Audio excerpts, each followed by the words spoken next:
Assalamualaikum warahmatullahi wabarakatuh.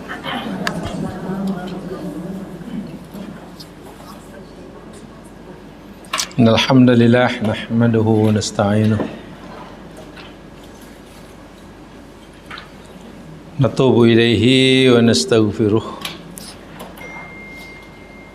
A'udzu billahi min syururi anfusina wa min sayyiati a'malina. Man yahdihillahu fala mudilla lahu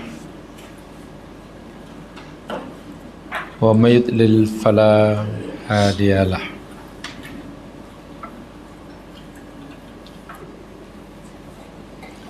Asyhadu an la ilaha illallah wahdahu la syarika lah. Asyhadu anna Muhammadan abduhu wa rasuluh. Allahumma salli ala Muhammad wa ala ali Muhammad. Assalamu alayka ya Rasulullah. Assalamu alayka ya Nabi Allah.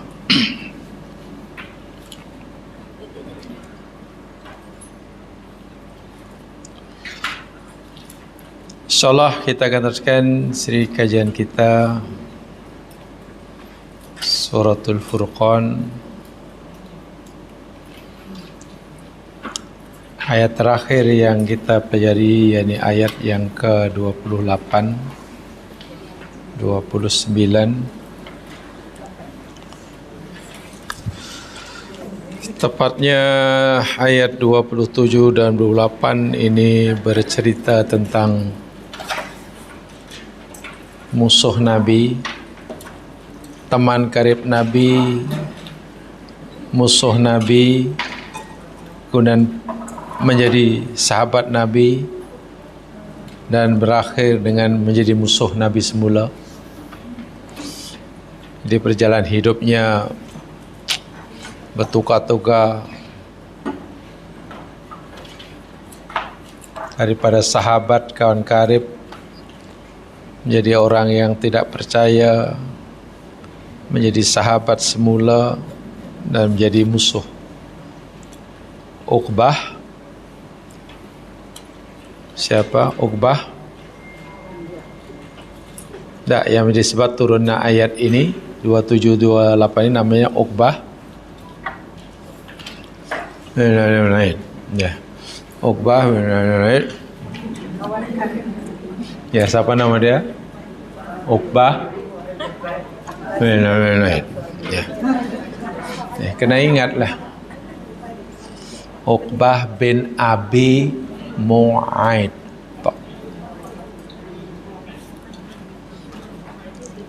Lupa. Ini menarik ya mas sekalian, keluarga Uqbah ini sangat menarik karena begini ya.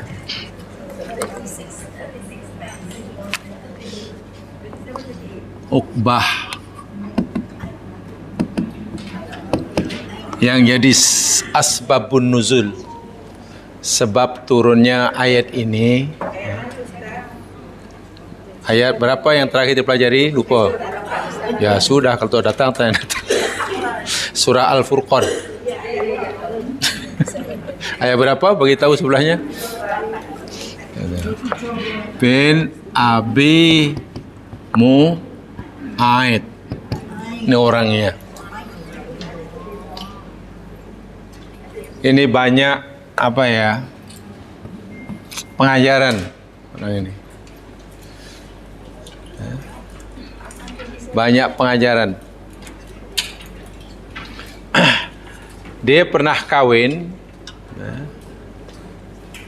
dengan seorang perempuan, namanya Arwa bin Quraish. Kalau tidak salah namanya Arwa, ini saya cerita sedikit. Arwa binti Quraish. Arwa binti Quraish.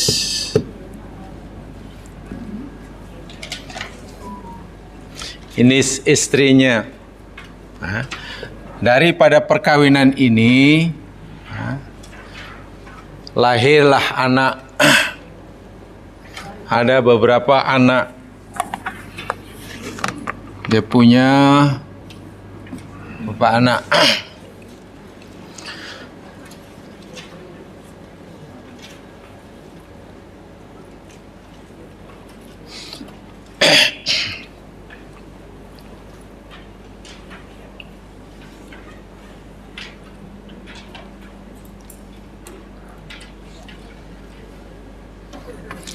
Saya sebut dua saja karena nanti ada berkaitan dengannya, yakni dua. Al-Walid bin Uqbah dan Ummu Kulthum binti Uqbah. Ada dua lagi, tapi yang berkaitan ini saya sebutkan dua ini saja. Kita tahu Uqbah bin Abi Mu'aid menjadi sebab turunnya surah Al-Furqan ayat berapa tu? 27 dan 28.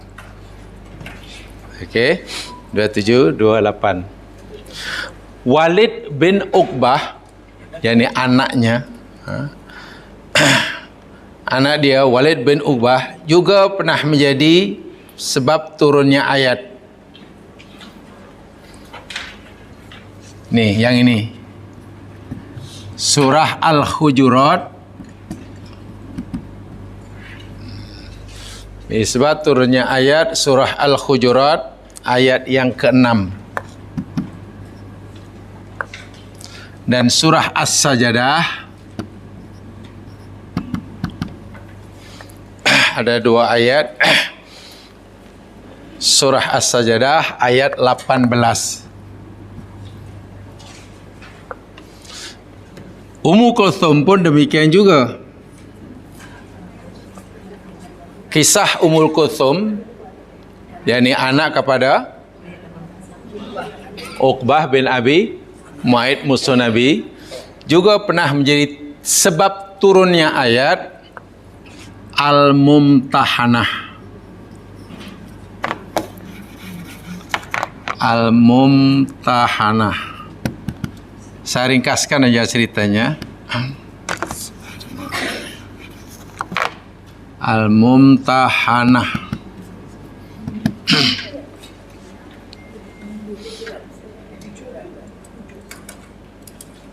Nanti duduk sendiri ayatnya, ayat yang ke-10.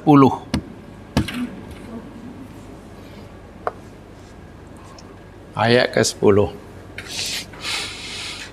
Sebelum kawin dengan Uqbah bin Abi Mu'aid, Arwa bin Quraisy, bacanya Quraisy ya, pakai zai. Okay. Ini pernah, nih Uqbah ini pernah kawin dengan Affan. Cuman tak cukup ya. Pernah kawin dengan Affan bin As namanya. Kawin dengan Affan bin As. Saya tulis dahulu.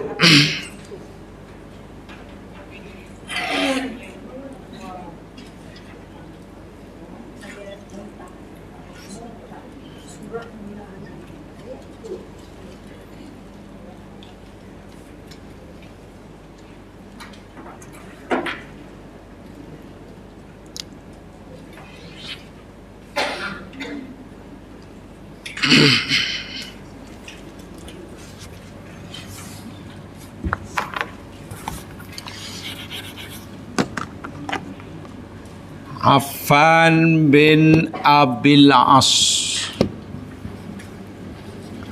Ini sebelumnya. Hasil perkawinan Arwa binti Quraisy dengan Affan bin As melahirkan putra yang kita kenal, sangat sahabat kenal, namanya Uthman bin Affan.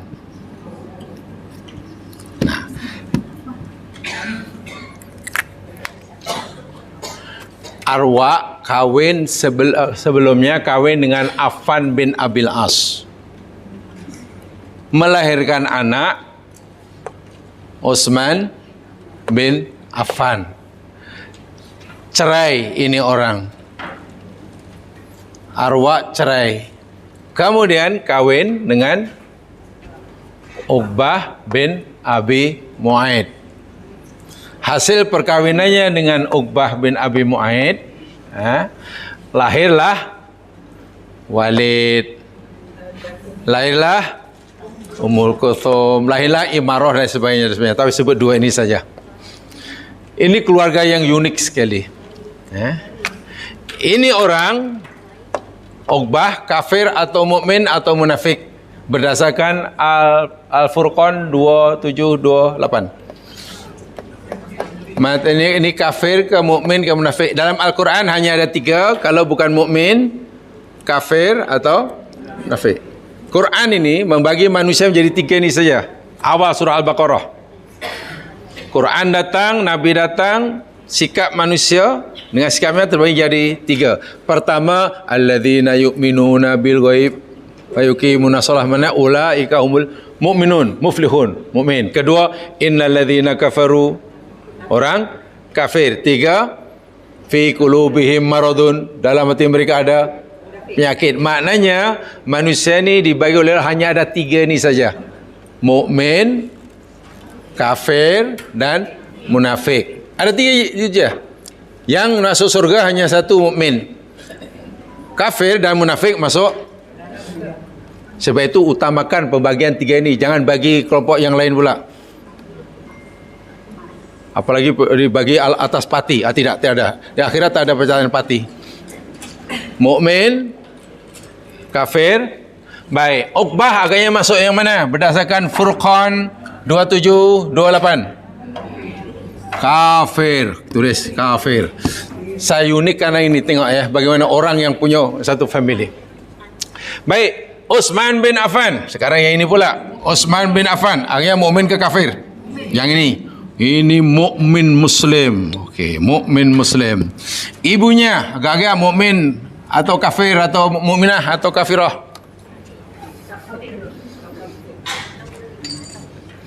Ibunya. Oh ibu.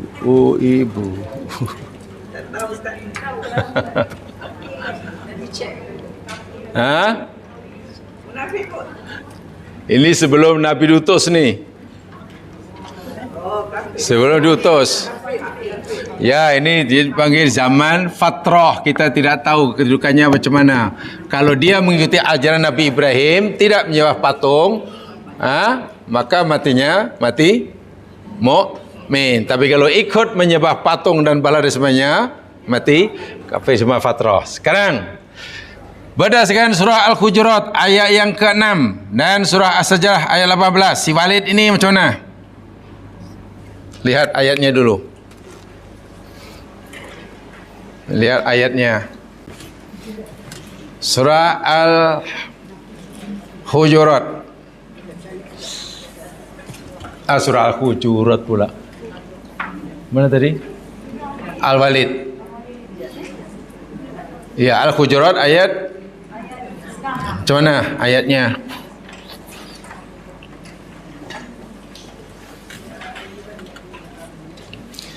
Ya ayyuhalladzina amanu idza ja'akum fasikum binaba binaba'in fatabayyanu an tusibu qauman bijahalah fatusbihu ala ma fa'altum nadimin. Ayat ini diturunkan berkaitan dengan cerita Al-Walid bin Al-Mughirah. Ceritanya begini, secara ringkas sahaja. Suatu hari Rasulullah sallallahu alaihi wasallam mengutus Al-Walid bin Al-Mughirah. Bila Nabi utus Walid, mana mukmin ke kafir? Nabi utus Walid bin Mughirah. Ya, sudah menjadi sahabat Nabi. Diutus oleh Nabi sallallahu alaihi wasallam pergi ke kampung Bani Mustaliq. Kampung Bani Mustaliq. Bani Mustaliq. Nama kampung, nama negeri, nama suku. Tujuannya untuk mengutip zakat. Jadi Nabi lantik jadi amil lah. Wahai kamu, Walid, kau pergilah ke kampung kaum Bani Mustaliq. Kutip zakat wajib mereka. Pergilah si Walid ini. Walid bin Mughirah dengan kaum Bani Mustaliq ini ada kisah lama. Ada sejarah lama sebelum Muslim. Yakni musuh. Suka bergaduh. Sebelum Muslim lah. Jadi maknanya punya masa silam sejarah yang agak tak baik lah. Kerana dah musuh. Bergaduh saja. Ketika Walid bin Al-Mughirah, Walid bin Abi Mu'aid, Walid bin Uqbah sampai ke kampung Bani Mustaliq, kampung Bani Mustaliq pun seronoklah nak menyambutnya. Nak menyambut kerana mendengar Nabi telah mengantar utusan bagi memungut zakat. Jadi disambut senanglah, tak payahlah pergi ke Madinah hantar zakat kerana dah ada PPZ-nya. Apa tu PPZ? P-nya pegawai je lah, tak payah pusat. Pegawai pemungut zakat. Kan senang. Jadi mereka keluar ramai-ramai ke jalan nak menyambutnya. Dalam fikiran Walid bin Uqbah kan, ini dahulu musuh kita ni. Kami datang sudah keluar ke jalan. Jadi dia fikir nak tangkap Walid, nak bunuh Walid, kerana fikir masih dendam lama lah katakan. Jadi Walid belum dapat apa-apa maklumat yang pasti kenapa mereka keluar. Tapi dia sudah berkesimpulan, ini mesti nak tangkap aku ni, ini mesti nak tawan aku ni, ini mesti nak melepaskan dendam kesumatnya ni. Apalagi Walid bin Uqbah pun cabut lari ke Madinah, memberitahu kepada Rasulullah sallallahu alaihi wasallam bahawa Bani Mustaliq, ya Rasulullah, Bani Mustaliq telah murtad. Dia tak nak bayar zakat. Bahkan saya datang ke tempatnya, dia orang nak tangkap aku, nak dibunuh. Ya, itu ada apa namanya dia? Sudah ada ada miss lah tu. Ya, misunderstanding ke, miscommunication ke apa, kan lain ceritanya. Bani Mustaliq turun ke jalan menyambut gembira nak menyambut kedatangan utusan Nabi nak buat zakat. Si Walid pula berfikir keluarnya Bani Mustaliq yang ramai-ramai jalan nak tangkap dia sebelum buat siasatan yang rapi kalau dalam bahasa sekarang. Balik ke Madinah bagi tahu Nabi, dia kata bahawa Bani Mustaliq telah murtad, tak nak bayar zakat, nak tangkap dia, nak bunuh dia. Itu kan fitnah kan, dasar sekali itu. Dalam satu tafsir, Nabi pun mengutus utusan untuk memastikan dahulu betul ke Bani Mustaliq ni dah murtad, tak nak bayar zakat. Dalam tafsir yang lain, Nabi hampir saja menerima keterangan, mempercayai keterangan si Walid ini. Apa akan berlaku jika Nabi terima mentah-mentah tanpa buat siasatan terlebih dahulu keterangan yang diberikan oleh Walid? Apakah yang berlaku? Katalah Nabi terus hantar pasukan nak perangi kan. Huru-hara ya mas sekalian. Nabi sudah salah tindakan kan kalau mengerahkan tenteranya. Sebelum pun Nabi ambil tindakan, Bani Mustaliq sudah sampai di Madinah. Jumpa Nabi dan cerita kepada Nabi. Mereka pun rasa bingung. Ya Rasulullah, kami mendengar kau telah mengutus seorang utusan nak kutip zakat wajib kami. Kami pun selalu nak menyambutnya. Tapi belum pun kami memberikan zakat kami, mereka dah lari. Apa hanya ini? Tengok. Inilah salah faham tu macam bila tak ada siasat dan main terus punya persepsi yang salah. Jadi tengok apa kata Bani Mustalik yang sebenarnya dan apa yang diceritakan oleh Walid. Faham ya di sini? Akhirnya Allah Subhanahu turunkan surah Al-Hujurat ayat 6. Yang isinya apa tadi itu? Wahai orang yang beriman, jika Hujurat ayat 6 tadi. Wahai orang yang beriman, apabila datang kepada kamu seorang fasik, seorang fasik dengan membawa berita, fatabayyanu, maka siasat oleh kamu. Buat siasatan yang rapi. Tabayun tu bahasa Melayunya apa ya? Tabayun lah. Clarification lah tabayun ni. Ya, siasat yang rapi nak pastikan. Antusibu, supaya kamu tidak menimpakan musibah kepada kaum dengan sebab kejahilan kamu. Sebab kalau kamu ambil tindakan, katakanlah Nabi hantar tentera untuk ambil tindakan pada kaum Bani Mustalik atas kejahilan, maklumat yang salah, Nabi menyesal. Karena bagaimana seorang Nabi mengutus utusan hendak memerangi saudara muslimnya. Nasib baik sebelum Nabi ambil tindakan, Allah turunkan ayat ini. Bahasa yang mudah, wahai Muhammad, yang menyampaikan berita pada kamu bahawa Bani Mustalik itu dah murtad, tak nak bayar zakat itu munafik, itu fasik.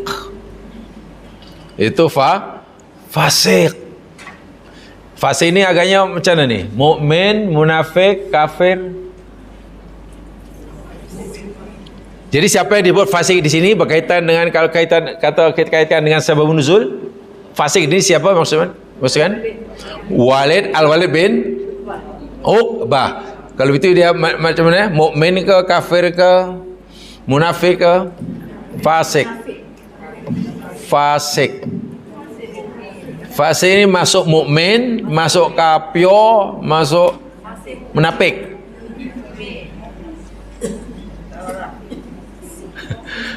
Orang manusia hanya dibagi menjadi 3 saja. Kalau tak mukmin, kafir. Kalau tak mukmin, kafir, munafik. Nah, fasik ini masuk yang mana ni? Sifat mana? Fasik ini sifat orang kafir kah? Sifat orang mukmin kah? Atau munafik?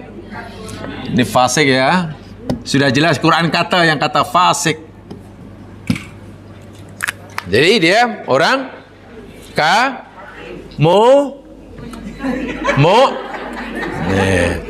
jadi orang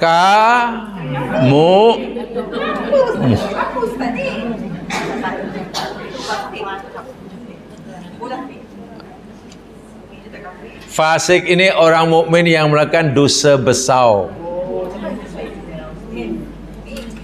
Mukmin asin. Ya.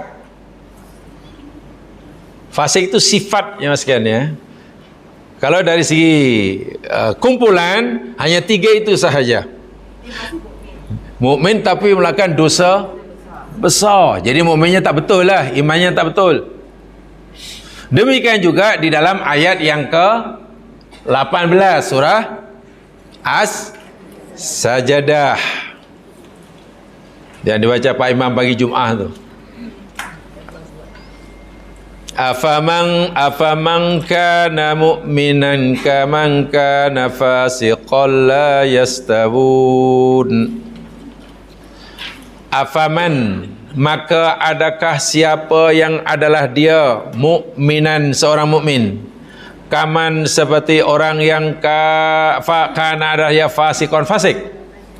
Allah bertanya, apakah sama orang mukmin dengan orang yang fasik? Allah sendiri jawab, la yastawun. Mereka tidak sama. Mukmin dan fasik tidak sama. Mukmin yang terus ikhlas keimanannya. Fasik orang mukmin yang tercemar, terjejas keimanannya. Ayat ini jelaskan sebab turunnya, kan. Suatu hari ini berdasarkan riwayat yang sahih dari Sa'id bin Jubair, Walid bin Al-Mughirah terlibat dalam pertengkaran. Ya, berbeza pendapat begitulah. Dengan Ali bin Abi Thalib. Kita kenal Ali bin Abi Thalib. Berbeza pendapat, lalu salinglah kata mengata lah, macam itulah. Perbalahan. Al-Walid bin Al-Mughirah membanggakan dirinya kepada Ali. Kata dia, ana ahaddu minka sinanan. Ali, aku lebih tua daripada kamu, lebih matang umurku daripada kamu. Wa absatu minka lisanan, lidahku lebih fasih, lebih petah bercakap daripada kamu. Wa amalu tabiati minka, tanganku lebih pandai menulis daripada kamu. Maksudnya apa nih ya? Walid ialah menyombongkan diri, menunjukkan kelebihnya. Bahasa mudahnya, Ali, kau ni apa ni? Bukan sebanding dengan aku. Tak level langsung dengan aku. Aku lebih pandai, aku lebih bla bla bla bla. Wahai ni Ali ni menantu Rasulullah, sepupu Rasulullah. Lalu Ali jawab, ya selamba ya seorang yang wara. Ali hanya jawab, uskut fa innama anta fasiq. Ai, diam kau ni fasik. Ali tak kata aku lebih pandai, aku lebih pandai. Tapi kau diamlah, engkau fasik. Itu aja.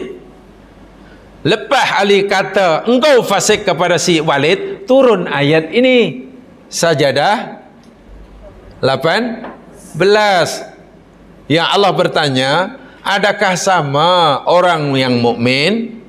Di sini maksudnya Ali bin Abi Thalib, kata Sa'id bin Jubair, dengan orang yang fasik, maksudnya Al-Walid. La yastawun, tidak sama. Maknanya putra kepada Uqbah bin Abi Mu'aid yang bernama Walid, walaupun dia Muslim, Allah katakan ia seorang fasik sebanyak 2 kali dalam Quran. Itu kira okey tak okey? Allah yang kata ni fasik 2 kali, bukan sekali. Tak okey ya? Baik. Kemudian yang satunya lagi, Ummu Kulthum. Ini putrinya juga ni. Putri kepada Uqbah bin Abi Mu'aid daripada ibunya ini. Setelah kahwin yang kedua, ingat ya, ini kahwin pertama dengan ini Affan bin Abi As. Lahirlah Utsman bin Affan. Ini tak perlu dipetikailah, ini dah ini orang yang hebat ni. Jadi kalau begitu Utsman bin Affan dengan Ummul Kulthum ini kira apa ya?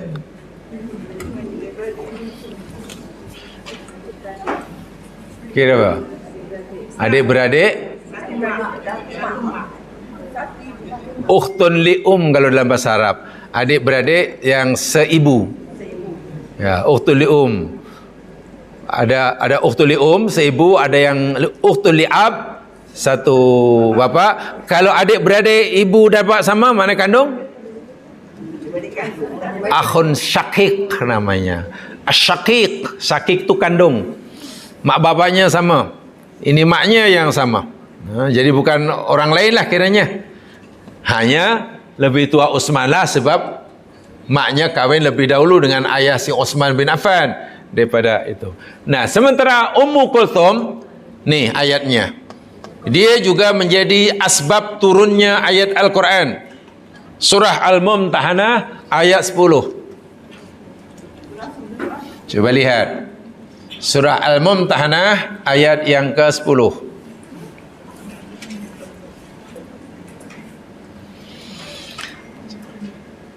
Ceritanya panjang ini, saya coba ringkaskan. Saya hanya memberitahu jangan sekalian bagaimana keadaan rumah tangga keluarga pada zaman Nabi ketika Nabi berdakwah tu. Kalau ini berlaku hari ini mungkin kita bingung memahami keluarga yang seperti ini. Tapi ini berlaku pada zaman Nabi. Berlaku. Ceritanya selepas Nabi hijrah ke Madinah. Okey, hijrah ke Madinah. Tak sampai 2 tahun, belum sampai 2 tahun, baru 1 tahun lebih, Nabi nak pergi umrah. Ramai-ramai. oleh orang kafir Makkah tidak diizinkan masuk Makkah. Nabi umrah tak boleh masuk Makkah, macam mana? Takkan nak umrah di Thailand? Nabi sahabatnya sudah berpakaian ihram. Bayangkan, sebuah pakaian ihram. Sesampainya di luar Makkah, di luar tanah haram lah, tadi mereka masuk. Ya orang kafir pasti mereka lah, ini orang baru diusir daripada Makkah, tiba-tiba datang ke Makkah semula. Utsman diutus oleh Nabi Utsman, kau jumpalah ketua Quraisy tu, bincanglah, minta izin, kami hanya nak umrah saja. Habis umrah baliklah. Utsman pun pergi. Lama Utsman bin Affan tak balik-balik, sehingga timbul habar angin lah, Utsman telah dibunuh. Wah, dahsyat tu, telah dibunuh. Akhirnya apa, Nabi pun ambil tindakan lah. Panggil semua sahabatnya, sahabat-sahabat yang ada yang umrah yang pakai ihram tu lah, yang pakai ihram itu. Apakah nanti jika orang kafir menyerang orang Islam, sahabat bersedia mempertahankan Allah dan Rasulnya? Sahabat semuanya bersedia, walaupun tidak bersenjata kerana pakaian ihram. Rupa-rupanya Utsman tidaklah mati dibunuh. Diringkaskan cerita, akhirnya Nabi mengadakan perbincangan dengan orang kafir. Perbincangan. Salah satu isi perjanjian Hudaybiyah ni perbincangan, yakni tahun itu Nabi tidak dibenarkan umrah. Tak dibenarkan. Kalau nak umrah tahun depan, lain kali. Salah satu isi perjanjiannya, jemaah sekalian, jika ada orang Makkah lari ke Madinah, Nabi Muhammad wajib menghantar balik. Tak boleh melindungi. Dan kafir Makkah berhak untuk menuntut. Sebaliknya, jika ada orang mukmin Madinah melarikan diri ke Makkah, orang kafir Makkah tak berkewajiban untuk hantar balik, dan Nabi pun tak boleh tuntut. Itu berat sebelah atau berat dua belah? Berat sebelah kan? Ketika Nabi suruh Ali yang mendraftkan, Ali tulis perjanjian ni, tulis Bismillahirrahmanirrahim. Protes itu ketua Quraisy. Muhammad, kami musuhi kamu ini karena kami tak percaya kamu ini utusan Allah. Jangan tulis Bismillahirrahmanirrahim. Tulis sajalah Bismillah, sudah. Baina Muhammadin, antara Muhammad Rasulullah. Kalau kamu tulis Muhammad Rasulullah, kami tak setuju. Kami perangi kamu karena kami tak percaya kau ni Rasulullah. Tulis saja Muhammad, itu ajalah. Banyaklah isi perjanjian itu, memang berat sebelah je masalah. Tapi Nabi ini sangat bijak. Tak apalah, kita sepakati ajalah. Walaupun isi perjanjian poin-poinnya memang tak adil lah. Ada orang Makkah lari ke Madinah, Nabi wajib hantar balik. Bila ada orang Madinah lari ke Makkah, satu poin dia ada itu, baliklah Nabi pun. Berlakulah perjanjian itu, mesti dipatuhi, tak boleh tidak. Setelah telah termatrai perjanjian ini pula, Masya Allah, Ummul Kulthum bin Uqbah, ini seorang perempuan yang imannya sangat kuat, sangat kuat. Tak tahan hidup dengan family yang kafir di Makkah. Tak tahan, karena tidak bebas melaksanakan syariat agamanya. Lalu dia pergi ke Madinah, berhijrah, seorang perempuan, dengan beberapa kawannya hijrah ke Madinah semata-mata kerana Islam dan iman, tak ada niat yang lain.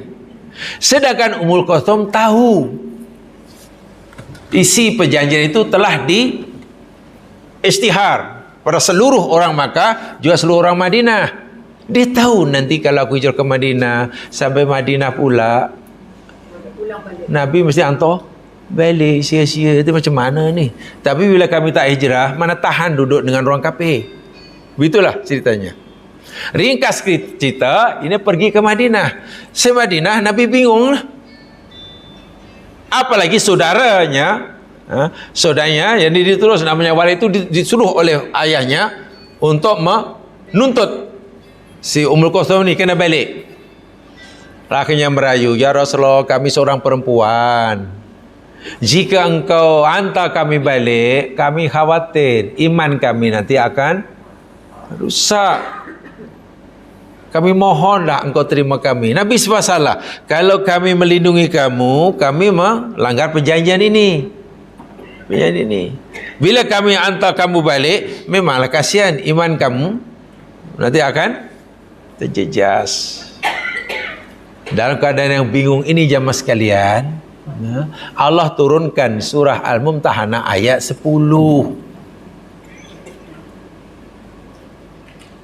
Apa isinya? Secara ringkas, ya ayyuhalladzina amanu, wahai orang yang beriman, idza ja'akumul mu'minat, apabila datang pada kamu perempuan-perempuan mukminah. Tengok, perempuan-perempuan mukminah datang berhijrah daripada Makkah ke Madinah selepas kamu terikat dengan perjanjian Hudaibiyah. Muhajiratin, semacam nak berhijrah kerana hendak menyelamatkan akidahnya. Famtahinuhunna, Allah suruh Nabi menguji mereka, imtihan. Kena ditanyalah dengan beberapa soalan. Tanya ini, tanya ini, pertanyaan. Allahu a'lamu bi imanihim. Walaupun Allah Subhanahu wa taala sebetulnya Maha mengetahui iman mereka. Fa in alimtumuhunna mu'minatin, dan jika kamu telah mengetahui dengan pasti akan kekuatan iman mereka, wahai Muhammad, mukminat, fala tarji'uhunna ilal kufar. Apa kata Allah? Ini kata keputusan Allah ni, bukan keputusan Nabi. Fala tarji'uhunna, apa artinya? Jangan kamu hantar balik semula, pulangkan semula mereka ilal kufar. Tuh, yang melarang Nabi mengantar rombongan Ummul Kulthum yang hijrah ke Makkah walaupun Nabi terikat dengan perjanjian Hudaibiyah, siapa yang melarang? Allah. Bukan Rasulullah. Nabi tidak membatalkan perjanjian. Allah yang buat. Apatah lagi di dalam perjanjian itu rupa-rupanya jamaah sekalian, ya, ada klausa yang menyatakan hanya bila yang lelaki ya. Bila ke Makkah hijrah ke Madinah, perempuan tak masuk. Jadi sebetulnya bila Nabi lindungi pun tak salah, karena perempuan tak masuk kan. Kan dalam klausanya hanya kaum lelaki. Allah kata, jangan kamu hantar balik pada orang-orang kafir, kalau kafir walaupun ada suami, ada orang tuanya. Alasan Allah, la hunna hillul lahum, la tidak, hunna la hunna tidaklah mereka, hillun halal, lahum bagi mereka, walahum dan tidaklah mereka, yahilluna lahunna halal bagi mereka. Maknanya apa? Perempuan mukminat tidak halal bagi lelaki yang kafir, dan lelaki yang mukmin yang kafir tidak halal bagi perempuan yang maknanya perkawinan berbeza agama dibenar atau diharus? Dilarang bermula turunnya ayat ini. Mana sebelum ayat ini turun, berkawin berbeza agama harus ke boleh? Harus ke boleh? Mana dipilih betul, senang. Tak salah. Maknanya perlarangan Allah kawin berbeza agama itu bukan di awal Islam. Di Makkah boleh 13 tahun Nabi ni kan. Oh sorry, ini perjanjian Hudaibiyah ini jadi lebih kurang 6 tahun selepas Nabi hijrah, bukan sebelum tahun lepas perang Badar pun, lepas perang Uhud pun. Jadi selepas 6 tahun lebih kurang hijrah ke Madinah, baru diturun ayat ini. Hukumnya haram. Maknanya berapa lama Allah benarkan perkawinan berbeza agama? Ya, berapa lama? Lama tu ada berapa lama? Ya, berapa lama? Saya tahu. Berapa lama Allah pernah membenarkan laki mukmin kawin dengan perempuan musyrik penyembah patung, perempuan mukminah kawin dengan lelaki penyembah berhala? Berapa lama Allah pernah benarkan? Yang pasti sebelum turunnya ayat ini kan. Kali itu berapa tahun?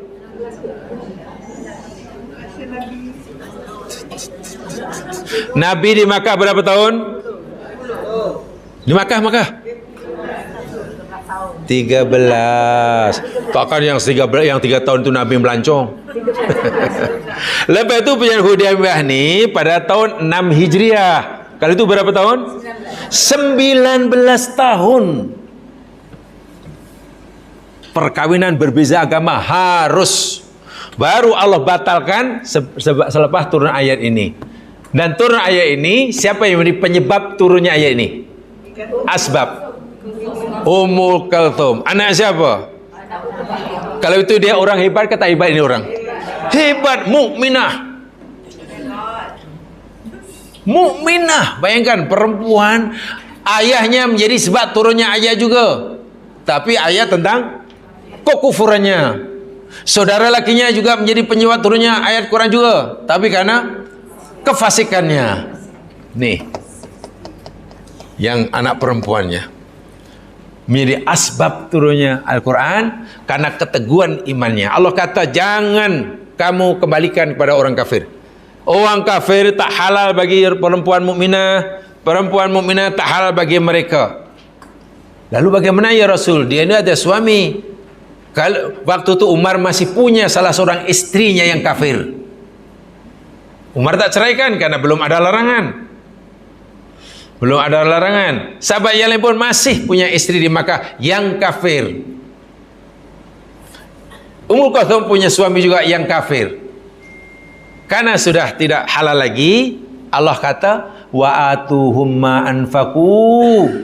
Berikan oleh kamu apa yang mereka telah nafkahkan. Maknanya jika yang istrinya yang mukminah, suaminya yang kafir, istri berkewajiban mengembalikan semula minimum mas kawin yang pernah mereka terima.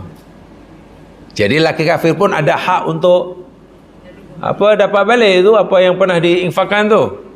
Wala junaha alaikum antang kihuhunna, dan tidak dosa atas kamu wahai sahabat-sahabat Ansar bila kamu nak kawini mereka, contohnya Ummul Kalthum ini, idza ataitumuhunna ujurahunna, apabila kamu memberikan pada mereka mas kawin mereka. Wala tumsiku bi samil kawafir, dan jangan sekali-kali kamu masih berpegang teguh kepada tali ikatan orang kafir. Maknanya siapa saja di antara kamu yang masih punya istri yang kafir atau yang masih punya suami yang kafir, mulai saat ini mesti putuskan. Allah yang membatalkan, yang menceraikannya. Tak perlu jumpa qadi, tak perlu saya cerai apa, tak perlu. Allah sendiri kata batal. La tumsik, jangan kamu pegang, kena diuraikan, kena diputuskan. Was'alu ma anfaqtum, dan kamu wahai orang mukmin, lelaki mukmin yang memutuskan hubungan perkawinan dengan istrinya yang kafir, minta kepada mereka. Wa anfaqtum, dan kamu minta apa yang kamu pernah nafkah. Maknanya suami berhak mendapatkan balik mas kawinnya minimum. Dan mereka juga wal yas'alu ma anfaqu, dan mereka suami yang kafir pun berhak meminta balik paling tidak mas kawin yang pernah diadilkan agama Islam. Adil. Jadi orang ini luar biasa di zaman sekarang, perempuan ini. Ini menjadi karena keberanian, ketokohannya, keteguhannya, berhijrah semata-mata karena imannya. Allah turunkan surah Al-Mumtahinah ayat 10 yang disitu mengandung beberapa hukum hakam. Hukum hakam yang pertama, perkawinan berbeza agama diharamkan oleh Allah. Itu jelas sekali. Dengan pelbagai kesan hukumnya. Dan Allah katakan, wahai orang mukmin lelaki di Madinah, tak salah kalau kamu nak kawin dengan mukminah yang hijrah ini. Bila mereka dah habis iddah, kamu bolehlah kawin mereka. Kalau kamu nak kawin, kawinlah dengan mereka dan berilah mas kawinnya. Jamaah sekalian, tahu tak ketika Allah turunkan ayat ini, dan tidak salah bagi kamu jika kamu nak kawin dengan mereka. Mana harus kan dah putus hubungan dengan suaminya. Akhirnya sahabat-sahabat pun tidak sedikit yang ingin menyunting penghuni surga ini. Penghuni surga namanya Ummul Kulthum binti Uqbah, cucu pada Abi Mu'aid, saudara lain ayah dengan Utsman bin Affan. Saya senaraikan di sini. Ada yang meminang selepas itu karena Allah benarkan. Wih, ini perempuan hebat nih. Maknanya bukan hanya mampu menjadi ibu anak-anaknya, tapi ini mampu menjadi penduduk jalan ke surga. Bertuah lelaki yang menyuntingnya. Dia tak fikir wahai ini pelarian kalau zaman sekarang. Dia pelarian. Kalau bahasa sekarang lah agak kasar pelarian. Tapi kalau bahasa Al-Quran, muhajirin. Datang ke Madinah bukan bawa emas belian, zamrud, zabarjad, lu'lu' marjan. Hanya bawa sehelai sepinggan. Sepinggan? Tak, sehelai kainnya, sepinggan nasinya. Bukan orang kaya. Ya, mana orang kaya, orang hijrah, perempuan pula. Minta maaf, dia juga bukan anak dara. Kan bukan anak dara kan? Kan sudah berkeluarga di... Lagi pula bukan anak tok guru, tuan syekh. Anak musuh Rasulullah ni. Ini musuh Rasulullah ni. Tapi karena hebat perempuan ni, sanggup berhijrah walaupun dia tahu risikonya dan menjaga asbab turunnya akhirnya jamaah sekarang berbondong-bondong sahabat ingin apa namanya tu? Melamar, meminang, nak dijadikan sebagai pasangan hidupnya. Kita kenal di sana ada Zaid bin Harisah, tentu kenal orang ini. Siapa dia? Hamba abdi kepada Khadijah Al-Kubra, lalu dihadiahkan kepada Rasulullah yang waktu belum jadi Nabi. Kemudian oleh Nabi ini merdekakan dan Nabi anggap sebagai anak angkat sehingga namanya menjadi Zaid bin Muhammad. Ini sebelum Nabi jadi Nabi ya. Setelah Nabi jadi Nabi, pindah ke Madinah dan kemudian ada ayat yang melarang anak angkat dibinkan dengan ayah angkatnya, ya baliklah jadi Zaid bin Harisah. Jadi ini bukan anak bangsawan, hamba abdi. Tapi hamba itu kan memang diculik ya. Ini hebat, sudah terkenal ini Zaid bin Harisah. Punya anak lagi hebat, umur belasan tahun sudah menjadi panglima perang. Namanya, anak dia ini baru belasan tahun jadi panglima perang. Di bawahnya itu ya ada Umar lagi. Siapa namanya? Usamah bin Zaid, bukan Usamah bin Laden.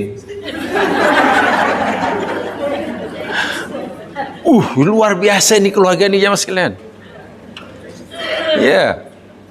Zaid. Kemudian di sana ada Abdurrahman, ada Az-Zubair bin Awam. Ya, Zubair bin Awam. Siapa yang kenal ni? Ada yang kenal sahabat ini? Zubair bin Awam. Ada yang tahu? Ada yang tahu Lionel Richie? Lionel Richie? Yang itu malah kenal pula. Allahu Akbar. Jack Mark kenal Jack Mark?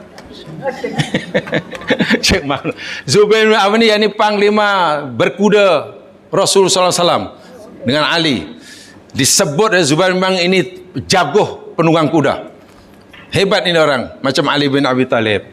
Kita kenal juga namanya Abdurrahman bin Auf. Ada kenalin orang? Siapa dia?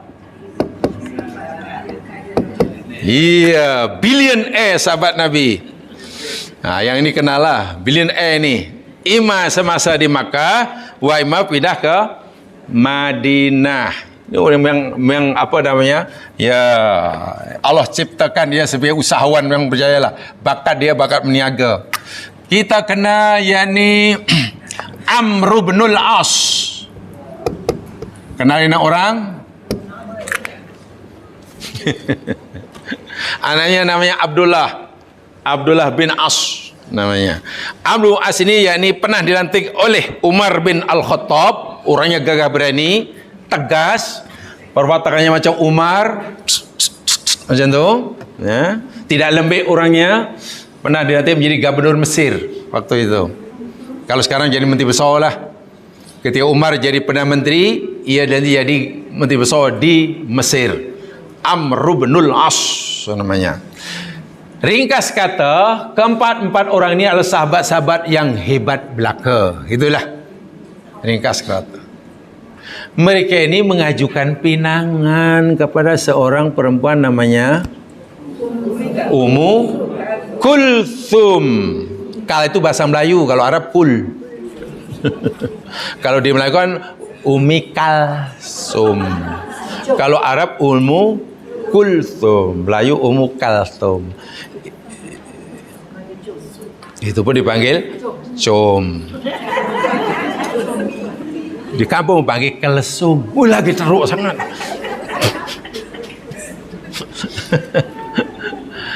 Jadi macam mana juga seorang perempuan, ada 4 orang laki yang semua hebat-hebat belaka datang meminang. Nak pilih yang mana tu? Perempuan kan tidak boleh bermonoandri. Mana bersuami lebih satu dalam satu masa kan tak boleh kan? Jadi bingung ini orang. Ini Ummul Kulthum bin Ubah binti Ubah bingung. Macam mana ni?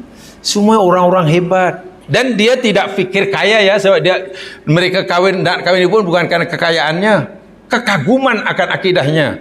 Yang dari pertimbangan Ummul Kulthum pun tentu imannya lah, apalagi nak jadi imam. Apalagi nanti di akhirat bila sama-sama masuk surga akan dipertemukan oleh Allah. Suami istri yang punya nasib yang sama masuk surga akan dipertemukan Allah di surga. Habis bagaimana kalau perempuan itu pernah kahwin 5 orang umpamanya. 5 orang akan dipertemukan dengan suami yang terakhir. Suami pertama masuk surga, kedua ahli surga, ketiga surga, keempat, kelima surga. Istrinya pula ahli surga. Allah akan bertemu dengan suami yang terakhir. Habis kalau pertama masuk surga, kedua surga, ketiga surga, keempat ahli neraka. Ya tak jumpa lah suami isteri ahli surga. Tak ada lah. Ini sabda Nabi, itu ada dalam tafsir surah Yasin tu ada tu. Hum wa aswajuhum fi dhilalin alal araiki muttaqiun. Itu tafsirnya ada itu. Saya yakin jamaah sudah hafal tafsirnya. Sebab ayatnya sudah hafal, tafsirnya mesti tahulah. Di situ cerita tentang siapa pasangan-pasangan hidup di surga itu. Di situ dalam tafsirnya ada ya. Dalam tasnya ada. Dan ini semua orang-orang hebat. Akhirnya karena Ummul Kulthum bingung, ia jumpalah kepada saudara seibunya. Ni saudara seibu. Utsman bin Affan. Apatah lagi dia menjadi menantu Rasulullah. Jadi minta pendapat lah. Utsman, boleh tak jumpa tanyakan ni nasib kami ni macam mana, nak pilih yang mana ni 4 orang ni. Semua boleh jadi imam saya. Utsman pun akhirnya membawalah kes Ummul Kulthum ini kepada Rasulullah. Minta pendapat Nabi. Ya Rasulullah, Ummul Kulthum ini dipinang oleh 4 sahabat kita, fulan. Jadi dia bingung pilih siapa ya Rasul. Tengok tu. Semua walhal dalam agama yang sekalian, perempuan itu diberi kebebasan mutlak untuk menerima mana, memilih yang mana. Tapi Allahu Akbar, mereka jumpa Nabi, dan bila Nabi kata, ya mereka tak ada pilihan lah, mesti yakinlah pilihan betul. Jumpa Nabi nasihat kepada Ummul Kulthum adalah memilih yang pertama Zaid bin Harithah. Kalau jumpa Nabi sekarang mesti suruh pilih Abdul Rahman tu, dia kaya. Nanti kamu boleh pakai kasut 8 pasang sekali pakai. Awak akan pakai gelang hingga siku. Kamu kawin Zaid dapat apa? Zaid itu hamba abdi. Makan pagi, kais pagi, makan pagi. Rasulullah, kawinlah dengan Zaid. Ya kan Nabi baginda kawin dengan Zaid, pilih Zaid lah. Yang lain tak kecewa dengan putusan Nabi. Apa yang empunya diri bersetuju, menerima. Jadi kawin dengan Zaid bin Harisah. Jawab sekalian, ini semua skrip Allah yang menyusun ya. Dalam satu peperangan, setelah jadi suami istri, Zaid bin Harisah ini tewas di medan perang. Syahid. Menjadi syuhada. Masuk surga atau tidak ya kayaknya Zaid bin Harisah? Ayah Zaid bin Harisah ahli surga atau bukan ya? Ahli surga, mati syahid apa? Mati syahid. Habis idah karena Zaid ini sudah meninggal. Nah, dengar Ummul Kulsum sudah tidak lagi bersuami. Apalagi Zubair bin Awam datang leh. Ya. Tak kira lah itu siapa pernah janda berapa kali tak kira. Ini bukan senang nak jadi perempuan jadi asbab turunnya wahyu. Bukan senang nak jadi perempuan yang kualiti imannya diakui oleh Allah. Dia tidak memandang daripada kacamata dunia ya mas sekalian. Dia melihat daripada kacamata akhirat, apa kata Allah. Kalau seseorang yang punya kes katalah, punya masalah lalu dibelalah oleh peguam dunia, itu pun namanya jadi hebat kan? Wah, hebatlah kes dia. Yang menjadi pembela ini peguam nomor 1 dunia. Ini ada kes, siapa yang membela? Allah, takkan tak mulia macam mana lah. Tak perlu diragui lah. Jadi sahabat memandangnya itu. Azub bin Awam pun datang meminang. Jadi suami istri. Tetapi rupanya ialah takdir menentukan lain, skrip Allah lain, akhirnya tidak kekal persuami istriannya. Pasangan pasutri ini berpisah. Tahu pasutri? Pasangan suami istri. Menjimatkan tenaga. Pasangan suami istri. Pasutri, senang. Cerai hidup, bukan cerai mati. Cerai hidup. Saya tak cerita anaknya berapa ya itu.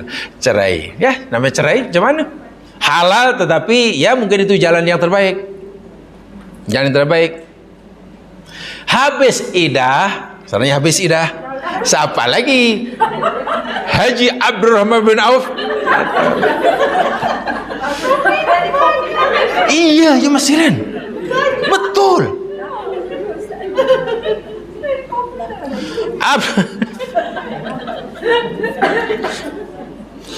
Abdurrahman bin Auf pun datanglah meminang. Ini kira suami yang keberapa nih ya? Kira-kira keempat. Campur yang Makkah. Dia tak fikir lagi dia muda kat bukan, lagi-lagi bukan itu. Ini ahli surga ni. Lawa tak tanya. Harta berapa? Tengok ya bandingan orang ahli surga dengan yang cara berfikirnya lain ya sekalian. Betul-betul yang nampak hanya keridhaan Allah, maghfirah Allah, itu yang bagi fikiran dia. Tak ada yang lain dah pertimbangannya. Apa kata orang? Semua sahabat pasti jealous lah dapat perempuan seperti ini jamaah sekalian. Karena sahabat ni semua berfikir macam tu. Ya mungkin yang anggap sahabat ni bodoh mungkin orang Makkah lah. Sahabat Muhammad ni mah bodoh-bodoh belaka. Wah macam itu jadi kebutan. Nak apa agaknya? Abdullah pun datang lah. Ya diterimalah karena dah habis idahnya, dah tak ada suami apa lagi. Jadilah suami istri yang sah dengan Abdurrahman bin Auf. Dia pun tak merasa bertuah. Wah baru saya berpeluang ini. Kejap lagi saya akan tukar meja. Tak ada. Belum lagi aku nak besarkan dapur. Tak ada, tanya dia. Semua penulis sejarah tak ada yang cerita. Kemudian si Suwaibah ni Ummul Kalsum punya pemikiran itu nak pulang ni. Tak ada. Hidupnya tetap namanya orang mukminah macam mana? Ahli surga ni takkanlah orang ahli surga yang ibarat sudah dinampakkan nikmat surga dengan bermacam-macam nikmatnya, kan? Yang tak ada di dunia, masih ingin nak jalan-jalan jali makan, ingin nak tentu tak terbayang lah. Ya, setelah beberapa ketika, lagi-lagi skrip Allah yang ni ya, Abdurrahman bin Auf ni meninggal. Betul, meninggal. Punya anak dan meninggal. Bayangkan nasibnya ni. Ni ahli surga ni. Habis idahnya, dengarlah. Amr bin As yang terakhir. Ringkas kata, meminang dan diterima pinangannya. Menjadilah suami isteri, pasang suami yang sah. Yang kelima.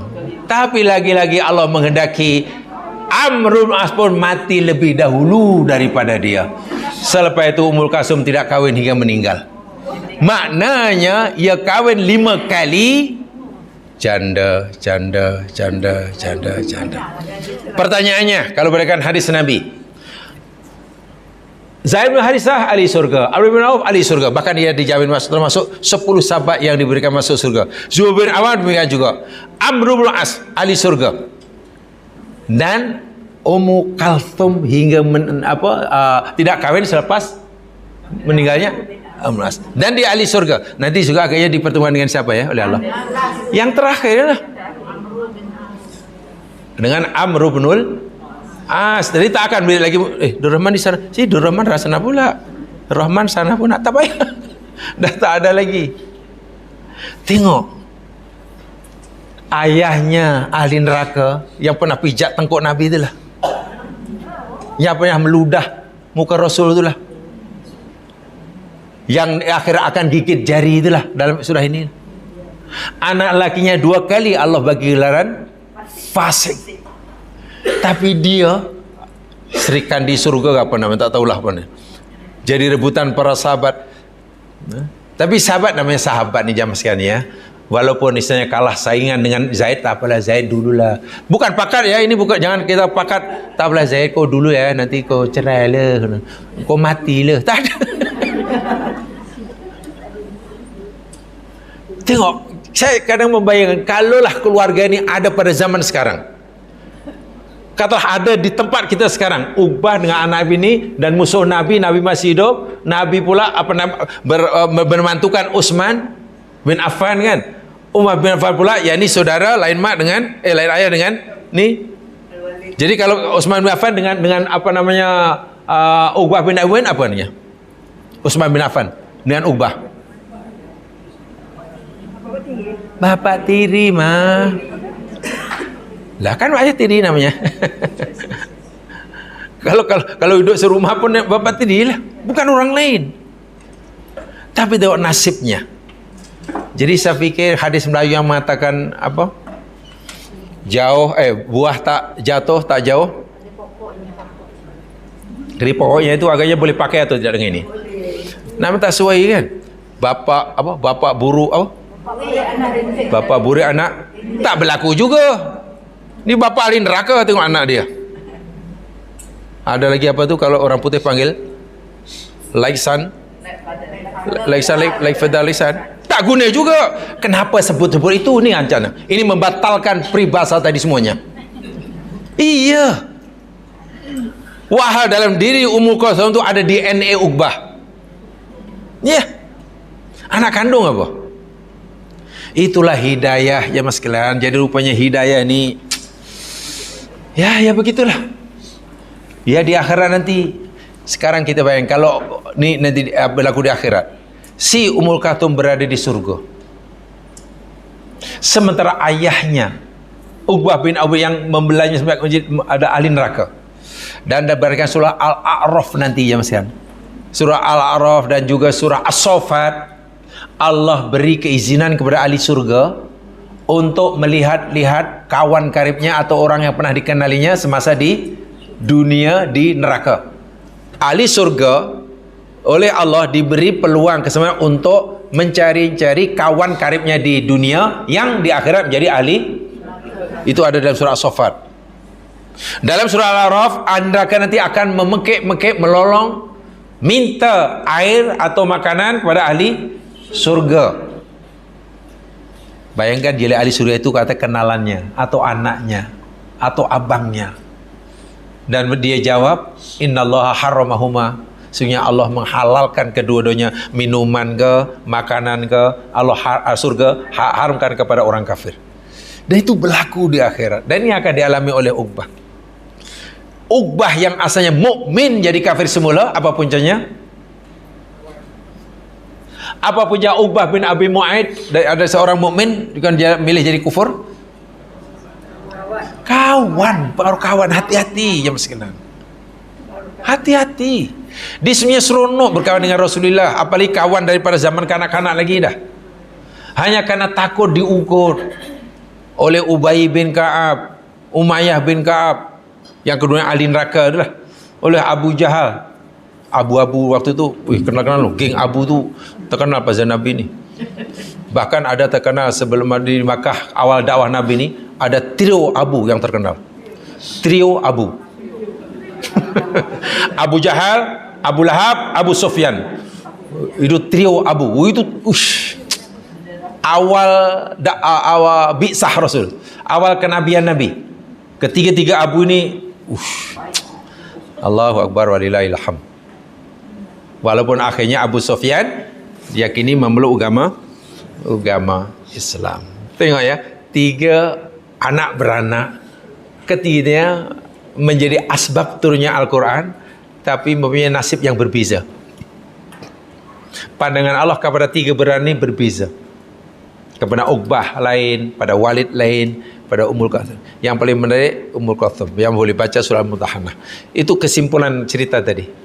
Tapi kalau dijelaskan, Masya Allah, macam mana perkawinan Ummul Qathum dengan Zubair sehingga tercerai dengan dan lain sebagainya. Baik, itu sengaja tambahan supaya kita dapat pengajaran lah, dapat pengajaran.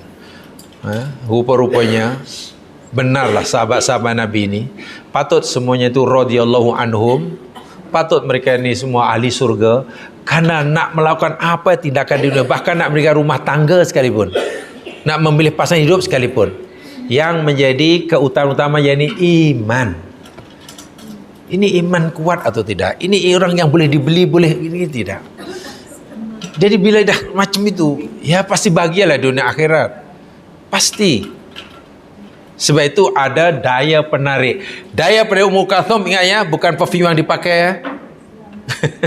Dia punya daya penarik. Daya penarik yakni iman yang susah nak bayangkanlah keimanan dia. Ketika ia berhijrah daripada Makkah ke Madinah dan dia tahu Nabi tak akan lindungi karena Nabi terikat dengan undang-undang perjanjian Hudaybiyah, itu pun menunjukkan yang iman sangat kuat. Bayangkan jika sampai Madinah kemudian Nabi melaksanakan isi kandungan Hudaybiyah dan hantar balik. Makkah Madinah bukan macam sekarang boleh naik bullet train. Siapa yang sudah naik itu bullet train? Ada? Ya sudah. Yang sudah pengalaman naik bullet train Madinah? Sudah? Ada? Hah? Belum ada? Sama kalau itu. Sekarang sudah ada kan? Masya Allah. Bukan macam tu. Jalan kaki. Seorang perempuan pula tu. Dan bukan kerana nak miaga ke, nak nasib ke, nak apa. Iman. Tak tahan di Makkah, hidup dalam keluarga kafir. Dan mereka ini semuanya sudah almarhum. Walaupun dia sudah almarhum di alam barzah, ia berada di Raudatul Jannah namanya, taman surga. Sementara Uqbah bin Abi Mu'aid, ayahandanya di alam barzah berada di Hufratun min Khufarin Niran, jurang api neraka. Belum pun masuk neraka yang sebenar, dia sudah dalam neraka. Wa'iyadzubillah. Jadi kalau dikira seronoknya berapa lama orang seperti Uqbah memaki-maki Nabi, mungkin puas. Berapa lama dia puas? Berapa jam? Ummu Kulsum menderita dalam perjalanan berapa hari menderitanya. Boleh dikira dengan jari, boleh kira dengan saat, boleh kira dengan jam. Tetapi akibat keteguhan dan istiqomahnya, bahagia kekal abadi. Ini bagi saya, tokoh-tokoh seperti ini patut diteladani lah, uswah ya. Tak payah dia lah tokoh-tokoh daripada Bollywood, Hollywood, tak payah lah. Itu tak boleh jadi tokoh tu ya. Wah, orang kagum dengan itu. Wah, nyanyi pura-pura pun dapat beratus-ratus ribu, berjuta-juta ringgit. Wah, nyanyi pura-pura, bukan nyanyi betul. Nyanyi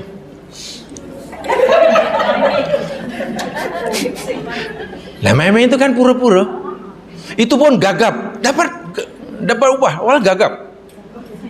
Namanya Lady Gagap. Itu kan gagap tu. Itu pun diupah. Ya Allah, tak tahulah. Nyanyi pura-pura dah lah gagap. Seronok, di mana seronoknya Allah? Ada seorang sufi berkata ketika melihat anak-anak muda yang mabuk di Mesir, kalau tidak salah namanya Jaluddin Rumi. Bukan Jaluddin Rumi. Allah apa salah namanya. Ketika melihat anak muda mabuk sedang berpesta bergembira-gembira, lalu dia kata, Masya Allah, anak muda itu gembiranya lah walaupun mabuk. Ketika mabuk sangat gembira. Wah, dia tak tahu. Di gembira itu tak tahu. Sebab kalau sudah tanya dia, tadi macam mana? Tak tahu. Macam mana orang mabuk gembira tu? Wah, kalau dah tak mabuk lalu tanya, tadi macam mana? Tak tahu. Tak tahu apa nak buat apa. Kalau berdosa pun gembira, bahagia. Alangkah bergembiranya anak muda itu jika benar-benar dapat menyaksikan keagungan Allah. Jika melihat neraka Allah pun boleh bergembira. Macam mana kalau melihat nikmat Allah? Waktu melihat api neraka. Melihat neraka gembira. Kalau melihat surga, agaknya lebih gembira kan? Hanya kerana belum melihat surga lah. Mudah-mudahan lah kita ambil contoh ni. Lebih jelasnya tolong dipelajari 3 ayat ni paling tidak. Ya, paling kali 3 ayat lah. Surah Furqan, Surah Al-Hujurat atau As-Sajadah juga, dan Surah Al-Mum. Coba kaitkan, relatekan 3 ayat ini, jadikan satu. Supaya kita dapat kefahaman, oh ini rupanya keluarga yang Allahu Akbar. Dan sekarang ni mereka ni sudah berada di alam barzah. Bukan di sini lagi. Tapi kisahnya masih boleh kita kaji hingga hari ini. Dan tidak akan berubah hingga kiamat. Kan ini Al-Quran. Yang satu berfikiran sangat cetek, pendek. Hidup di sini seakan-akan. Dan itu bapaknya. Anaknya ya setengah-setengah. Nak ikut bapaknya betul-betul macam tak sampai hati. Teruk sangat bapaknya. Tak nak ikut bapak, Muhammad ni macam menipu, susah dia. Akhirnya fasik lah ni. Yang bagi gelaran fasik bukan Nabi Muhammad, Allah yang bagi gelaran. Maknanya betul-betul fasik lah. Disiksa di neraka. Jika imannya tidak terbatal, ya insya Allah masuk surga. Sementara anak perempuannya, tokoh yang luar biasa, yang tidak diragukan lagi. Ummu Kulthum binti Uqbah, cucu Abu Mu'aid, saudara seibu dengan Uthman bin Affan. Jamaah jangan tanya saya, kalau begitulah tengok perangai suami jahat macam itulah, Uqbah jahat, kenapa Arwah bin Quraisy dulu tak kekal aja kahwin dengan Affan bin Abi Amr? Kenapa cerai dan kahwin dengan orang yang Uqbah? Kalau tak kahwin dengan Uqbah, tak lahirlah Ummul Kulthum. Jadi, ialah maklum ya jemaah, pada zaman Nabi ni kan sahabat tidak ramai macam sekarang kan. Boleh kahwin, boleh kahwin kampung jiran, negeri jiran, negara jiran, benua jiran. Tak puas kahwin dengan negeri sebelah, kahwin dengan benua sebelah. Jadi orang Asia kahwin dengan benua Afrika. Suatu hari mungkin ada orang kahwin dengan antar planet. Jadi kahwin, dia penghuni planet bumi kahwin dengan penghuni planet Marika apa. Masya Allah. Tak apalah, dunia memang contoh ciri dunia. Yang pasti tidak yang kekal di dunia. Baik. Apa kata Uqbah bin Abi Mu'aid setelah ia gigit jari, menyesal, kecewa karena rupanya salah pilih kawan? Ini berlaku di akhirat. Kekecewaannya bertambah ketika ia mengatakan dalam ayat 29, laqad adallani 'anidz dzikri ba'da idz ja'ani wa kana asy-syaitanu lil insani khadula. Ayat 29. Laqad, demi sungguh, adallani, dia telah menyesatkan daku. Dia ni dia siapa? Siapa yang kata dia ni dia siapa ya? Sungguh dia telah menyesatkan. Dia ni dia siapa? Berdasarkan ayat ini. Ayat ini dan ayat sebelum yang kita pelajari. Sebelum maknanya kita perluaskan. Berdasarkan sebabun nuzul. Siapa Abdullah? Dia ni dia siapa? Ubay bin Khalaf. Berkaitan dengan sebab nuzul, dia telah menyesatkan aku. Aku ni siapa maksudnya? Aku. Uqbah kata, demi sungguh orang macam Ubay bin Khalaf ini telah menyesatkan aku. Ani zikri, daripada peringatan. Aku dah terimalah Muhammad sebagai ikutan aku. Aku dah baca syahadah. Dia pujuk aku, dia sesatkan aku. Tengok, pengaruh kawan luar biasa. Yang pasti dia masih lemah lah, gitulah. Ba'da id ja'ani, selepas ia datang kepada aku. Selepas ia ni dia siapa ni? Ja'a, dia datang. Dia ni dia siapa? Dia dalam ayat ni. Selepas dia datang kepada aku. Syaitan belum ada, belum lahir. Syaitan di belakang lagi. Ni ayat ni. Zikri sebelumnya itu. Selepas peringatan itu datang kepada aku, kan, dia Ubay menyesatkan aku. Itulah. Aku dah dapat peringatan dah daripada Muhammad. Aku dapat kebenaran. Aku terima, aku pegang. Tiba-tibalah Ubay bin Khalaf pula datang merayu aku, menyesatkan aku. Aku pun ikut dia dan aku pun sesat. Itu penyesalan yang luar biasa. Orang dah punya pegangan yang betul, lalu pegangannya dilepaskan hanya kerana kawan. Sebab itu kalau dah betul, sudahlah istiqomah. Kawan bujuk, kawan rayu pun sudah, terima kasih aja lah bro, gitu je lah, bye-bye, kirim salam aja lah ya, cukup itu aja lah. Udah terpengaruh. Wa kana asy-syaitanu lil insani khadula. Dan adalah syaitan itu bagi manusia khadula. Mana khadul? Banyak khadul.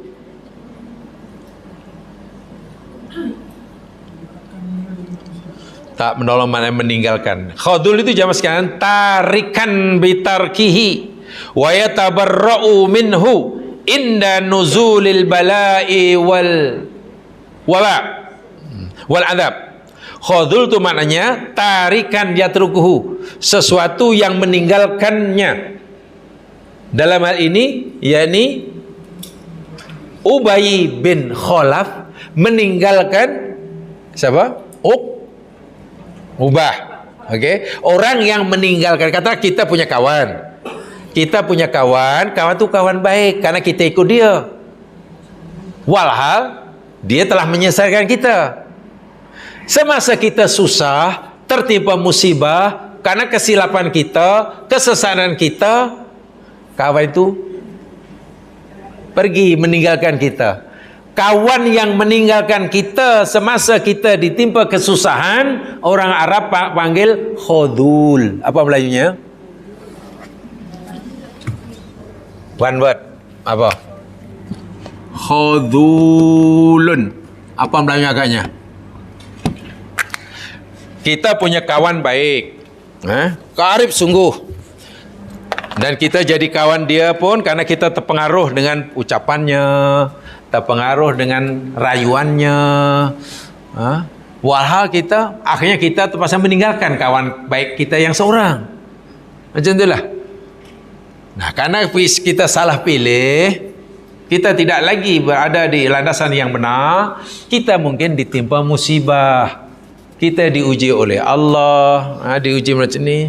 Bila kita susah, rupanya kawan tadi yang telah lama menyesatkan kita, yang kita tak perasan itulah, sehingga kita sanggup meninggal kawan sebenar kita tu. Nah, kawan yang meninggalkan itu orang Arab kata, Quran kata khudulun. Apa makna khudul? Baik, setan ni menyesatkan ataupun memberi petunjuk? Setan kerjanya menyesatkan. Okey, kerja setan menyesatkan manusia. Bila manusia yang telah berjadikan oleh syaitan nanti ditimpa musibah, ditimpa azab oleh Allah, akhirnya setan meluk dia, "Ai tak apalah, ai lindungi awak, ai rawat awak." Atau dia lari? Cabut. Bukan lari, cabut. Saya itu sifat syaitan adalah khudul. Boleh percaya ke orang seperti ini? Tak boleh. Hanya memperdayakan orang, menipu orang. Setelah kawan itu terperdaya olehnya, mengalami kesusahan, dia cabut lari. Quran beritahu kita wa kana syaitanu lil insani khudula.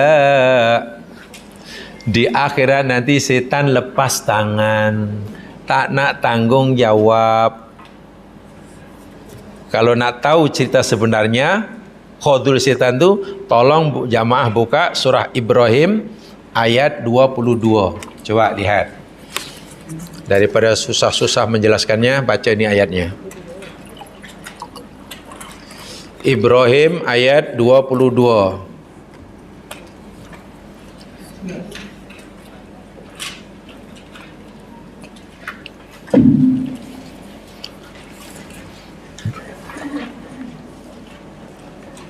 Sudah jumpa?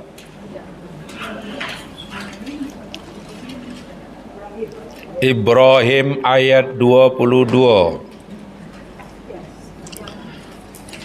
Wa qala asy-syaitanu lamma qudiyal amr, dan berkatalah syaitan ketika segala urusan telah diputuskan. Ringkas kata begini, setelah segala putusan telah diputuskan, yang ahli neraka masuk neraka, yang ahli surga masuk surga. Selesai dah. Hisab sudah, timbangan sudah, semua orang dapat catatan amal. Ahli neraka masuk neraka, ahli surga masuk surga. Selesai sudah. Itu namanya qudiyal amr. Apa kata syaitan? Syaitan agaknya masuk itu diputuskan masuk surga atau neraka? Neraka lah. Syaitan tu ahli neraka, iblis tu ahli neraka. Akhirnya iblis, setan, ahli neraka jumpa kepada orang yang dahulu disesatkannya di neraka. Setelah di neraka itu ada semacam perbualan. Wah, borak. Rancak boraknya. Borak di neraka. Apa borak setan iblis dengan kawan-kawannya ini? Dengan gini. Innallaha wa'adakum wa'dal haq. Kata iblis. Wahai manusia, sesungguhnya Allah dahulu telah menjanjikan kepada kamu dengan janji yang benar. Semua yang Allah kata itu benar belaka. Tak ada yang bohong. Wa wa'adtukum fa akhlaftukum. Dan aku telah menjanjikan kepada kamu, lalu aku mengingkarinya. Kurang asam mengaku waktu itu ya. Anak Adam, dulu apa yang Allah kata tu cuma betul belaka. Yang Muhammad sampaikan tu betul belaka. Dan apa yang aku janjikan semuanya auta.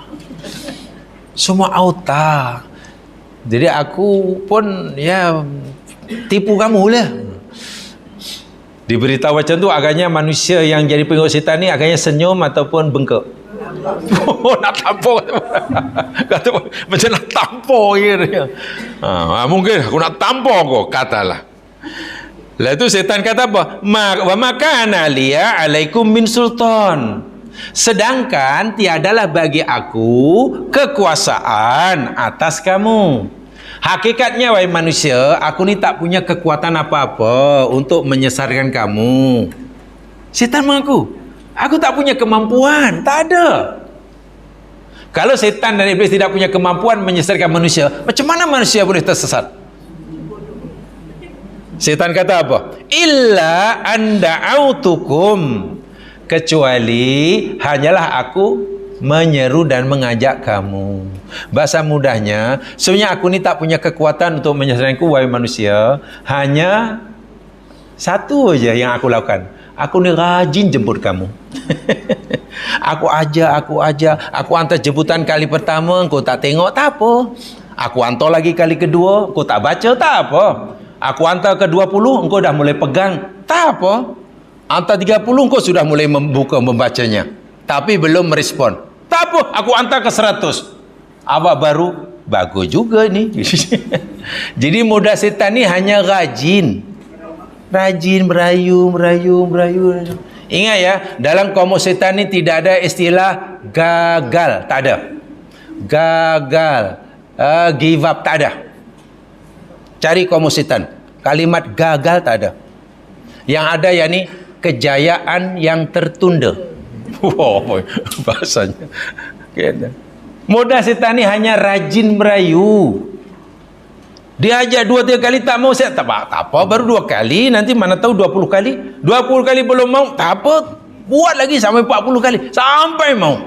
Illa anda'utukum fastajabtum li. Selepas sekian kali aku ajak kamu, lalu kamu ikut pula. Kalau itu bukan salah aku. Aku tak punya kekuatan. Kemampuanku hanya rajin mengajak. Itu saja. Lama-lama kamu pun ikut. Oleh sebab itu, wahai manusia, karena kita sudah di neraka, aku pun di neraka, fala talumuni. Apa tu? Janganlah kamu mencela aku. Kamu jangan salahkan aku. Walumu anfusakum. Dan celalah diri kamu sendiri. Yang kamu salahkan aku ni pasal apa? Pasal engkau pasal. Aku tak ajak kamu. Aku hanya ajak kamu mau, salah kamu. Ini pun kita sudah mulai bengkak. Ahli neraka sudah mulai bengkak tu. Jangan kamu cela aku, tetapi celalah diri kamu sendiri. Wa ma ana bimusrihikum. Aku tidaklah dapat menolong kamu. Wa ma antum bimusrikhiya. Dan kamu pun tidak dapat menolong. Apa maknanya ini? Ini mana setan iblis akan terus berdamping dengan manusia ini atau sudah lari ini, mulai lari? Meninggalkan. Inilah nak khudul tu. Iblis ni khudul tu macam tu lah. Lalu setan pun menyatakan kekesalannya. Dia pun macam kekecewaan juga. Wahai manusia, jika kamu kecewa kerana mengikuti nasihat aku pun sebenarnya sedih. Setan kata, inni kafartu bima asraktumuni min qabl. Apa artinya? Sesungguhnya aku kufur kepada Allah ni dengan sebab kamu menyekutukan aku dahulu. Kamu tahu tak, aku makin kufur, makin jahat, sebab kamu ni percaya aku tu lah. Pasal kamu percaya aku lah, aku makin jahat. Kurang asam tak kurang asam tu? Aku kufur kepada Allah tu karena kamu ni percaya sangat sama aku. Jadi bila engkau semakin percaya, aku pun makin Jadi kau fikir aku pun tak kecewa dengan kamu? Aku pun kecewa juga. Sebab kenapa kamu percaya sangat? Pasal kamu mudah percaya aku pun makin jahat. Tengok kurang asamnya setan. Iblis ni yang kata ni, innadh zalimina lahum adzabun alim. Sesungguhnya makhluk yang zalim itu bagi mereka azab yang sangat. Ya, bahasa mudahnya beginilah anak Adam, rasa je lah, aku pun rasa, udahlah, tak payahlah salah menyalahkan. Tengok tak menggigit jari macam mana orang macam ni. Bagaimana Uqbah waktu pasti akan mengingat Nabi Muhammad. Kalaulah dulu aku terus ikut Rasulullah, kalaulah. Rupanya betul anak perempuanku. Tengok anak perempuannya pula sedang menikmati nikmat surga. Subhanallah. Kan? Tengok anak tirinya pula, mendapat makom yang sangat tinggi, namanya Utsman bin Affan. Tengok orang yang diludahi mukanya, Masya Allah, menjadi imam di surga. Dari apa yang akan berlaku di akhirat, Allah sudah ceritakan sekarang. Ini semacam soalan bocor lah ni. Ini soalan bocor je masih. Jadi kalau soalan dah dibocorkan tapi masih tak dapat jawab, ya susah sikit lah. Soalan bocor tapi tak pas, tak tahulah. Hati-hati sama sekalian. Jadi bila kita sudah berpegang pada kebenaran, sudah jangan lepaskan. Bila kita sudah buat benda yang baik, jangan sesekali tinggalkan. Bahasa agamanya istiqomah. Itu saja. Istiqomah. Biar sikit, Nabi bersabda, khairul a'mali adwamuha wa in qalla. Sebaik amalan itu yakni yang berkekalan walaupun sikit. Sudah. Syukurlah saya berkawan dengan orang yang baik. Syukurlah saya punya kawan sentiasa mengingatkan saya tentang kelas. Syukurlah saya punya kawan sentiasa mengingatkan tentang puasa sunat. Syukurlah saya punya kawan sentiasa mengingatkan bila saya nak buat yang tak baik. Alhamdulillah, itu aja lah. Jangan malah menyesal aku punya kawan dia. Asyik ingatkan aja. Kawan dengan dia tu asyik qala Allah Ta'ala, qala Rasulullah. Tak ada ke cerita lain? Sikit-sikit qala Allah Ta'ala, sikit-sikit qala Rasul. Justru kita bertuah kalau punya kawan yang rajin mengingatkan kita. Tapi kalau punya kawan tak pernah mengingatkan kita, hanya kipah-kipah aja, itu namanya kawan kipah. Jadi madhabnya madhab kipasiyah. Tukang kipah-kipah tak dimenangkan. Mudah-mudahan jemaah sekalian, kisah yang sekaligus pengajaran daripada keluarga Uqbah bin Abi Mu'aid, orang yang sangat dibenci oleh Allah tetapi putri kesayangannya, Masya Allah, menjadi Sri Kandi, ya, menjadi Sri Kandi. Jadi ada hubungan family. Nah, kalau bahasa sekarang kan ada hubungan kerabat nih dengan Nabi, dengan Utsman, dengan kan dekat-dekat semua ni. Ya maklum masa itu belum ramai orang, jadi kahwin tu yang ya mesti adalah hubungan. Sekarang dah jauh-jauh, ya, dah jauh-jauh. Tapi punya nasib yang tidak sama. Mudah-mudahan diberkati oleh Allah. Subhanakallahumma bihamdika asyhadu an la ilaha illa anta astaghfiruka wa atubu ilaik. A'udzu minasyaitonir rajim. Innal insana fi khusr alladziina aamanu shalihat tawasaw bil haqq wa tawasaw bis sabr. Assalamualaikum warahmatullahi wabarakatuh.